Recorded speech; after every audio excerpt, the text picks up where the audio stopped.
26 के बाद आज हम लोग जिस मौके पर उपस्थित हुए हैं ये इससे सभी आदमी परिचित हैं और आज 5 सितंबर का दिन है, ठीक है। और 5 सितंबर जो हम लोग मनाते हैं ये डॉक्टर सर्वपल्ली राधाकृष्णन के जन्म दिवस के अवसर पर।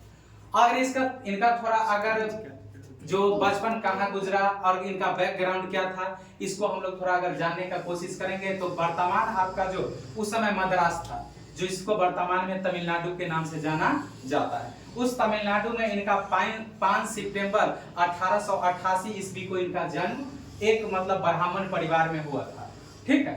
और माना यह जाता है कि जो ये इनका परिवार जो था सो एक सिंपल साधारण परिवार के बच्चा थे। इनका बचपन में ही शादी हो गया था और माना जाता है कि जो लगभग 15-16 साल के थे उस समय शादी हुआ और फिर इनके 5 बच्चे, 5 बेटी था और एक बेटा था। उन सब को परवरिश करते हुए इतना बड़ा जिम्मेदारी उठाते हुए इन व्यक्तियों शुरू में इनका मतलब प्रारंभिक शिक्षा जो हुआ था, इनका जो घर था जहां से ये बिलोंग करते थे, तमिलनाडु का जो क्षेत्र था वहां पर इनका जन्म हुआ था और वहां से क्या हुआ, प्रारंभिक शिक्षा प्रारंभ हुआ। फिर इन्होंने हायर एजुकेशन के लिए वहां से अपने एक रिलेशन के पास गए मतलब एक शहर में। वहां जब गए तो शुरू में ये जो थे से विज्ञान पढ़ते थे, साइंस का स्टूडेंट थे, मतलब इंटर तक साइंस पढ़े थे।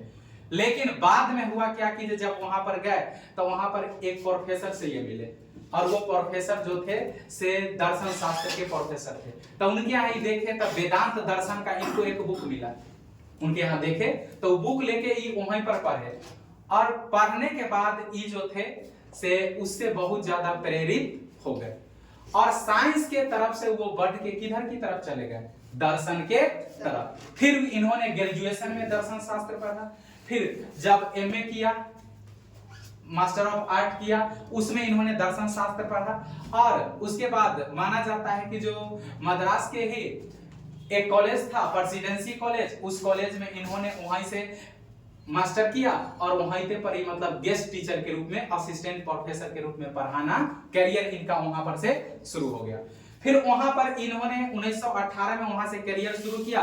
फिर माना जाता है कि जो फिर ब्रिटिश सरकार जो था से 1921 ईस्वी में इनको ट्रांसफर कर दिया कलकत्ता विश्वविद्यालय के अंतर्गत और कलकत्ता विश्वविद्यालय में ये बहुत दिन तक पढ़ाए। फिर उसके बाद से इनको देश विदेश के यूनिवर्सिटी में लेक्चर देने के लिए क्या करने जाने लगा, मतलब बुलावा आने लगा। तो देश के बड़े बड़े यूनिवर्सिटी, हार्वर्ड जैसे यूनिवर्सिटी, ऑक्सफोर्ड जैसे यूनिवर्सिटी इनको बुलाता था, वो सब यूनिवर्सिटी में जाके लेक्चर देते थे। फिर लेटेस्ट फेज में अगर आप देखेंगे तो लेटेस्ट फेज में आपका जो बीएचयू है, बीएचयू जो यूनिवर्सिटी है उसका वाइस चांसलर भी बने। फिर आंध्रा यूनिवर्सिटी है, आंध्रा यूनिवर्सिटी का भी वाइस चांसलर बनाया गया।